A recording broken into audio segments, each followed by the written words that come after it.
భారత మహిళా క్రికెట్లో స్టార్గా గుర్తింపు పొందిన స్మృతి మంధన ప్రముఖ గాయకుడు సంగీత దర్శకుడు పలాష్ ముచ్చల్ మధ్య వివాహం అకస్మాత్తుగా రద్దు కావడం అప్పట్లో పెద్ద చర్చగా దారితీసింది. అయితే ఈ వ్యవహారం ఇప్పుడు మరో సంచలన మలుపు తిరిగింది. నటుడు నిర్మాత విజ్ఞాన్ మానే చేసిన తీవ్ర ఆరోపణలతో ఈ విషయం మరింత వివాదాస్పదంగా మారింది. స్మృతి మంధన పలాష్ ముచ్చల్ వివాహం 2025 నవంబర్ 23న జరగాల్సి ఉండగా ముహూర్తానికి కొద్ది గంటల ముందు పెళ్లి నిలిపివేయడం అందరినీ ఆశ్చర్యానికి గురిచేసింది. మొదట క్రికెటర్ తండ్రి అనారోగ్య కారణంతో పెళ్లిని వాయిదా వేసినట్లు తెలిపారు. తర్వాత డిసెంబర్లో వివాహాన్ని పూర్తిగా రద్దు చేసుకుంటున్నట్లుగా ఇరుపక్షాలు అధికారికంగా ప్రకటించాయి.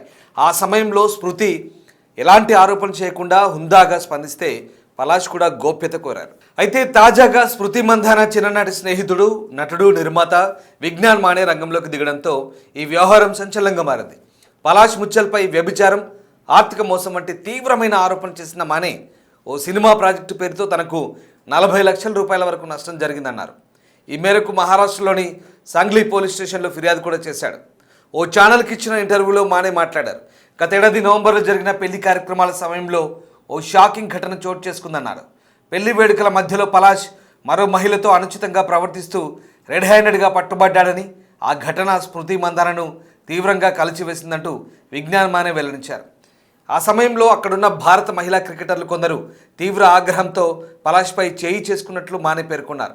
ఈ సంఘటన అనంతరమే వారి బంధం పూర్తిగా విడిపోయిందంటూ అభిప్రాయపడ్డాడు. అలాగే ముచ్చల్ కుటుంబం తనపై ఆర్థిక ఒత్తిడి తెచ్చిందని మానే ఆరోపించారు. నిలిచిపోయిన సినిమా ప్రాజెక్టు పేరుతో మరిన్ని పెట్టుబడులు పెట్టాలని తనను బలవంతం చేశారని, డబ్బులు తిరిగి ఇవ్వకుండా బెదిరింపులకు పాల్పడ్డారంటూ చెప్పుకొచ్చాడు. సినిమా విడుదల ఖర్చులు పెరిగాయని, మరో 10 లక్షలు పెట్టుబడి పెట్టాలంటూ డిమాండ్ చేశారని, అందుకు అంగీకరించకపోతే తన పెట్టుబడి మొత్తం పోతుందంటూ హెచ్చరించారని విజ్ఞాన్ మానే ఆరోపించారు. ఈ పరిస్థితుల్లో పోలీసులను ఆశ్రయించక తప్పలేదన్నారు. వివాహం రద్దయిన తర్వాత పలాష్ కుటుంబం తనతో అన్ని రకాల సంప్రదింపులు నిలిపివేసిందని మానే తెలిపారు. సినిమాలో పనిచేసిన ఇతర కళాకారులకు కూడా పారితోషికాలు చెల్లించలేదంటూ తనకు సమాచారం ఉందన్నారు. సినీ రంగంలో ఇలాంటి మోసాలు విన్నాను కానీ ఇంత బహిరంగంగా జరిగే దోపిడీని చూడలేదంటూ తీవ్ర వ్యాఖ్యలు చేశాడు. ఇక తన ఆరోపణలకు ఆధారాలు ఉన్నాయంటూ మానే స్పష్టం చేశాడు. చాట్ సందేశాలు, ఫోన్ కాల్ రికార్డులు తన వద్ద భద్రంగా ఉన్నాయన్నాడు. అవసరమైతే అవన్నీ పోలీసులకు, మీడియాకు అందిస్తానన్నాడు. ఈ ఆరోపణలపై పలాష్ ముచ్చల్ సోషల్ మీడియా ద్వారా స్పందించారు. విజ్ఞాన్ మానే చేసిన ఆరోపణలు పూర్తిగా అసత్యమని, తన ప్రతిష్టను దిగదార్చేందుకే ఇలాంటి వ్యాఖ్యలు చేస్తున్నారంటూ ఖండించాడు. ఈ విషయంలో చట్టపరంగా పోరాడతానని తన లాయర్ ద్వారా అన్ని చర్యలు తీసుకుంటున్నట్లుగా తెలిపాడు.